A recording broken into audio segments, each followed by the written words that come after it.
Shalom à tout le monde, que Dieu vous bénisse abondamment. Ce soir, nous débutons avec notre série d'enseignements concernant la doctrine du salut. Et notre sujet principal, c'est la rédemption. La question dont j'aimerais savoir est celle-ci. Quelle était précisément la mission de Jésus-Christ sur la terre? Quelle était sa mission précisément sur la terre?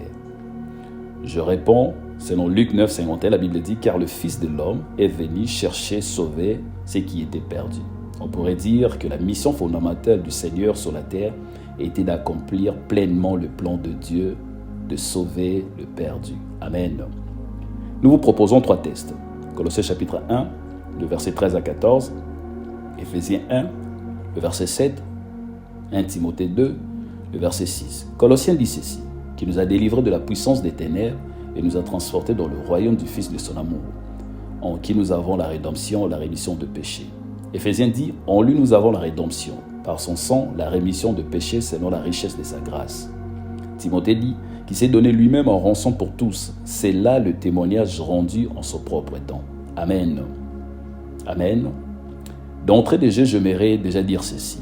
Nous ne pouvons pas parler de la doctrine du salut et de la rédemption sans faire un clin d'œil à la soteriologie, qui est une science théologique traitant du salut de l'humanité et de sa rédemption. En d'autres termes, on pourrait dire c'est une science théologique traitant de la délivrance de l'humanité et de son rachat.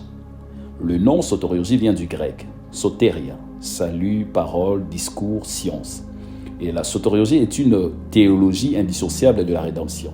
Elle est liée à la notion du péché et de la grâce. D'ailleurs, elle est sujet de beaucoup d'oppositions doctrinales entre catholiques et protestants, ainsi que des divisions dans diverses églises dénominationnelles. Lorsqu'on parle des églises dénominationnelles, on parle des églises comme la Compassion, la Cité Bethel, l'église de la Maison du Potier, etc.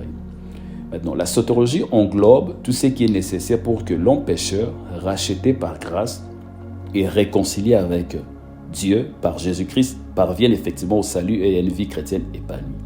Maintenant, pourquoi le salut? Plusieurs personnes se posent cette question en disant pourquoi le salut? Vous devez savoir que la raison du salut, c'est à cause de la condition dans laquelle se trouve l'humanité. C'est par amour pour sa créature que Dieu a réalisé un plan de salut avec des conséquences pour le temps présent et pour l'éternité. Et nous devons retenir que la rédemption est la délivrance par le paiement d'un prix, c'est-à-dire un nouveau commencement opéré par Dieu dans ses rapports avec l'humanité par le truchement du sacrifice de l'agneau de Dieu à Golgotha. À retenir, très important, la rédemption est un sujet de la plus haute importance dans la question du salut. Nous savons tous, par la désobéissance du péché de seul homme, le premier Adam, la race humaine s'est placée sous la colère de Dieu. Elle était désormais digne de la mort éternelle, dans le tourment de l'enfer. Maintenant, le fait que dans sa grâce, Dieu ait décidé de racheter en Christ, Jésus, un peuple issu de cette race perdue et coupable, c'est un signe de la miséricorde divine. C'est le cœur même de l'alliance de la grâce. La Bible dit ceci dans Jean 3,16, la Bible dit « Car Dieu a tant aimé le monde qu'il a donné son Fils unique, afin que quiconque croit ne périsse point, mais qu'il ait la vie éternelle. » En d'autres termes, la rédemption est le résultat parfait de l'amour de Dieu. Amen. Je ne sais pas si quelqu'un m'a saisi. Faisons plus simple. D'ailleurs, j'aimerais faire directement un coucou à notre tante de Ruth et à notre oncle Boaz, car on ne peut pas parler de la rédemption sans jeter un coup d'œil dans leur vie. La rédemption soit le parent rédempteur. Je pense que le besoin financier pour moi est une bonne façon d'introduire l'idée du parent rédempteur. Certainement, vous avez déjà eu besoin d'aide financière. Peut-être avez-vous déjà demandé à votre membre de votre famille de vous aider à payer votre facture de carte de crédit, votre prêt étudiant ou votre prêt hypothécaire. Ou encore, peut-être qu'un membre de votre famille vous a demandé de l'aide à rembourser une dette. En bref, un parent rédempteur est un parent qui, à ses propres frais, rembourse le dette d'autrui parce que vous étiez dans l'incapacité à payer ses dettes. C'est là, ça montre, ça donne même l'aperçu de ce que Christ avait fait pour nous à la croix. Amen. Maintenant, c'est quoi la définition de la rédemption? Par définition, la rédemption veut dire rachat. Et dans le mot rachat, nous retrouvons 3 mots en grec. Il y a agorazo, exagorazo, lutro. Agorazo signifie acheter un objet au marché ou encore acheter au marché. C'est-à-dire l'homme était considéré comme esclave du péché et destiné à la perdition. Lorsqu'on parle de la perdition, on va directement à la mort. Nous lisons aussi dans Romains chapitre 7, verset 14, la Bible dit ceci. Romains 7, 14, la Bible dit « Nous savons en effet que la loi est spirituelle, mais moi je suis charnel, vendu au péché. » La Bible dit « vendu au péché ». Ézéchiel 18, 4, la Bible dit « Voici toutes les âmes sont en moi. L'âme du Fils comme l'âme du Père. L'une et l'autre sont en moi.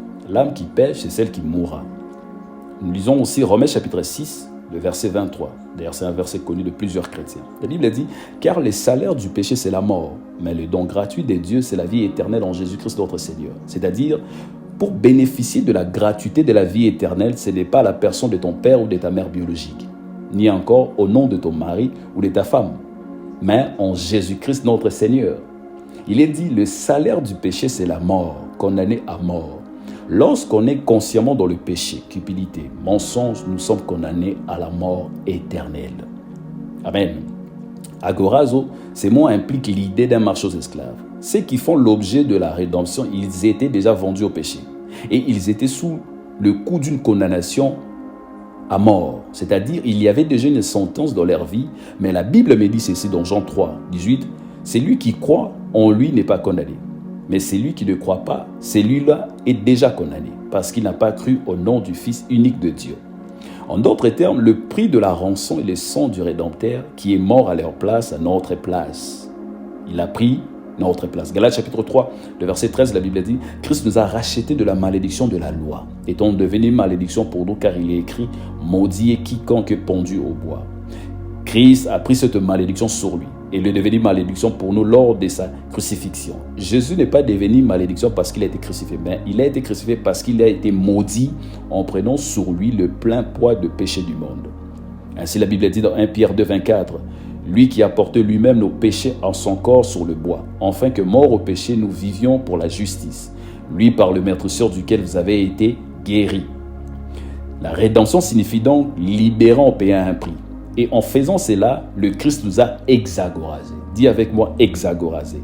En d'autres termes, pour dire, il nous a libérés. Écoutez, lorsqu'on regarde aux États-Unis, on regarde en France, en Afrique du Sud, malgré le 1er janvier 1863, la promulgation de l'abolition de l'esclavage venant de Abraham Lincoln, qui avait été honoré ou soit célébré, mais cela n'a pas réellement changé dans la mentalité des suprémacistes blancs.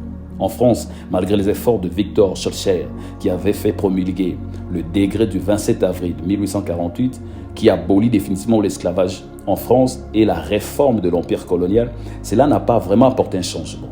En Afrique du Sud, malgré les efforts de Mandela Nelson, avec ANC et du gouvernement de Klerk, à obtenir l'apartheid en Afrique du Sud, cela n'a pas vraiment apporté un réel freedom. C'est quoi ma pensée? Lorsqu'on regarde ce qui se passe dans l'Occident, il y a toujours de l'esclavagisme dans le système et dans la mentalité de colons. Mais la Bible me dit ceci dans Jean 8, 36, la Bible dit « Si donc le Fils vous a franchi », il est dit « Si donc le Fils vous a franchi, vous serez réellement libre. » Ainsi je lève ma main, je déclare que Jésus-Christ puisse exagoraser la vie de quelqu'un. Que Jésus-Christ puisse exagoraser la santé de quelqu'un. Que Jésus-Christ puisse exagoraser ton mariage. Que Jésus-Christ puisse exagoraser ton avenir dans le nom puissant Seigneur Jésus-Christ. Amen. Maintenant, deuxièmement, exagorase. Dis avec moi exagorase. Exagorazo signifie acheter et retirer du marché. Je m'explique. Les objets ou les marchandises achetées ne sont plus exposés ni vendus. Exemple, lorsque vous achetez certains articles dans certaines boutiques, vous trouverez la mention ni repris ni échangé. Cela signifie que l'achat effectué par un consommateur est ferme et définitif. C'est là aussi pareil concernant un croyant en Christ. Il ne peut plus jamais être esclave du péché. En d'autres termes, là où il y a exagorazo, il y a eu une interdiction à toute nouvelle transaction. Ainsi la Bible dit dans Romains 8, le verset 1, la Bible dit « Il n'y a donc maintenant aucune condamnation pour ceux qui sont en Jésus-Christ. En effet, la loi de l'esprit de vie en Jésus-Christ m'a affranchi de la loi du péché et de la mort. » Galates 4, 5, la Bible dit « Mais lorsque le temps a été accompli, Dieu a envoyé son Fils, né d'une femme, né sous la loi, afin qu'il racheta ce qui était sous la loi, voilà, afin que nous restions l'adoption. Pour appartenir, pour entrer dans la famille de Dieu, la rédemption est la porte qui ouvre pour l'adoption. Lorsque nous disons « Jésus m'a sauvé »,« Jésus m'a racheté », nous voulons tout simplement dire « Jésus m'a exagorasé ». Christement hexagone. C'est-à-dire, Jésus n'a pas seulement payé les prix de son sang auprès de Dieu. Il nous a sortis de l'esclavagisme dans lequel nous étions entre les mains des sorciers, des occultistes, des satanistes, de manipulation par des esprits de famille et de Satan. Et aujourd'hui, nous lui appartenons. Non seulement nous lui appartenons, mais il nous a aussi mis hors de tout circuit commercial. Je voulais dire ceci. Nous devons savoir que le monde spirituel a deux grandes plateformes spirituelles. Quand on parle du monde spirituel, le monde spirituel ressemble beaucoup plus à un tribunal ou à une instance judiciaire. Deuxièmement, cela ressemble beaucoup plus à un marché ou à un lieu commercial. Tout ce que vous apprendrez sur les combats spirituels, tout ce qu'on vous enseignera sur la délivrance, tout ce qu'on prêchera sur la réclamation, tout tourne autour de ces deux grands concepts, c'est-à-dire soit une instance judiciaire, soit un lieu de transaction. Apocalypse 18, le verset 13 parle du corps et des âmes d'hommes. Par exemple, vous attendez dire, elle a couché avec un tel homme, il y a transfert des esprits, on a volé ses énergies, on a manipulé ses vibrations, on a volé son étoile, sa grâce. Ce sont des termes courants dans le milieu ecclésiastique. Souvent, les gens rêvent d'être au marché ou dans les tribunaux. Pourquoi? Parce que tout tourne généralement autour de ces deux concepts. Et à cause d'être racheté maintenant par Christ, lorsque l'ennemi se présentera au devant de vous, vous pouvez maintenant, ces moments-là, réclamer ou soit revendiquer votre position en tant que racheté. Amen. Certainement, vous vous disiez, comment encore ils viendront me réclamer puisque je suis déjà en Jésus-Christ?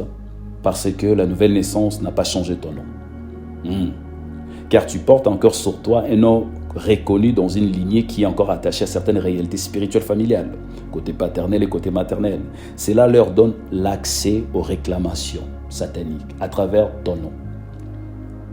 Et la deuxième chose qui donne l'accès aux réclamations maléfiques dans nos familles, c'est notre sang. La nouvelle naissance, Jean chapitre 1, le verset 12 à 13. La Bible dit ceci. Mais à tous ceux qui l'ont reçu, à ceux qui croient en son nom, elle a donné le pouvoir de devenir enfants de Dieu, lesquels sont nés non du sang, ni de la volonté de la chair, ni de la volonté de l'homme, mais de Dieu. Donc pour dire, la nouvelle naissance des concerne n'est pas le sang. La nouvelle naissance des concerne n'est pas le corps, mais Dieu. Vous êtes nés de Dieu. Quand vous êtes nés de nouveau, c'est votre esprit qui est régénéré. Votre âme est la même. Car la nouvelle créature, ce n'est pas l'âme ni le corps, mais plutôt l'esprit. Des Corinthiens chapitre 5, le verset 17, la Bible dit quoi? Si quelqu'un est en Christ, il est une nouvelle créature. Les choses anciennes sont passées. Voici, toutes choses sont devenues nouvelles. Et pourtant, tu te rappelles encore des chansons de Franco Luambo Makiadi et de Madilou, de Jossar Nyokalong, le vieux Bombaz. Au niveau de ton âme, si ça commence à jouer ici, tu vas te rappeler du refrain de chaque chanson. Pourquoi tout ça? Parce que ton âme n'a pas connu de changement. Pour preuve, tu n'as pas changé la couleur de tes yeux. Écoutez, lorsqu'on reçoit Jésus-Christ, c'est au niveau de nos esprits. Il y a une régénération, nouvelle création, reconnectée à Dieu. La vie éternelle entre dans ton esprit, mais ton âme est la même. Alléluia. Donne-moi un amen. La troisième des choses, c'est l'utro sur l'utro 6. Libérer en payant un prix, c'est-à-dire détacher, rendre libre un esclave ou racheter un esclave pour le libérer. Nous sommes dans le livre de Luc, chapitre 4, le verset 18. La Bible dit quoi? L'Esprit du Seigneur est sur moi parce qu'il m'a oint pour annoncer une bonne nouvelle aux pauvres. Il m'a envoyé pour guérir ceux qui ont le cœur brisé, pour proclamer aux captifs la délivrance et aux aveugles le recouvrement de la vue, pour envoyer libres les opprimés. L'utro. Romains chapitre 8, le verset 21, la Bible dit, Romains 8, le verset 21, la Bible dit, toutefois, elle a l'espérance d'être elle aussi libérée de l'esclavage, de la corruption pour prendre part plutôt à la glorieuse liberté des enfants de Dieu. À la glorieuse liberté des enfants de Dieu, c'est-à-dire la rédemption s'est accomplie par les sacrifices et le pouvoir de l'agneau sans défaut et sans tâche. Le Christ en a payé les prix et en payant les prix, il a donc offert la liberté et la grâce au prix de la rançon afin de libérer une personne de l'esclavage, de l'adultère, de l'ivrognerie, de la masturbation, de la fornication, de la cupidité, de l'imitation, d'échec, d'instabilité, de célibat prolongé. Fallait seulement que le Seigneur Jésus-Christ puisse le faire, car cela a été utopique ou soit irréalisable par l'homme. Car il était impossible que l'être humain puisse se détacher du péché et de la condamnation qui était en lui comme une loi qui dirigeait sa vie à travers son ADN, à travers son sang, à travers ses gènes. Il fallait que le plan de Dieu puisse être mis en place pour la liberté de l'homme. C'est-à-dire, le Rédempteur a fait à la place de l'homme ce que ce dernier ne pouvait pas faire. Il a rompu le chaîne qui liait l'homme au péché en prenant sa place. Et cela me pousse à dire, Jésus-Christ est l'auteur de notre liberté. Quel amour! C'est par là je reviens encore, Jean 3,16, la Bible dit, car Dieu a tant aimé le monde qu'il a donné son Fils unique, afin que quiconque croit en lui ne périssait point, mais qu'il ait la vie éternelle. En Jésus-Christ, mes bien-aimés, l'homme peut recommencer une nouvelle vie selon la volonté parfaite de Dieu. Jésus-Christ est notre Rédempteur, car avec son sang, il a payé les prix que l'homme devait et l'a racheté de la condamnation éternelle. Christ est le Rédempteur de l'homme, sauvant ceux qui ont cru en lui dans le nom de Jésus-Christ. Quel amour! Nous avons commencé l'année pour dire au Seigneur merci pour l'année 2025. Certains ont à dire au Seigneur merci pour la santé, pour le mariage, pour leur voyage. Mais est-ce que nous avons eu le temps de dire au Seigneur merci pour l'œuvre de la croix? Merci pour la puissance de la rédemption. Merci parce que maintenant, j'ai été adopté. Merci parce que tu as fait quelque chose de grandiose à la croix. Le châtiment qui tombait sur nous, c'est là est tombé sur toi. On était prédestinés à la boucherie. Toi, tu as pris ma place. Ça, c'est l'amour parfait de Dieu. Merci Seigneur pour l'œuvre de la croix. Merci pour la rédemption. Honneur et gloire te soient rendus dans tous les siècles. Amen. Paix et grâce.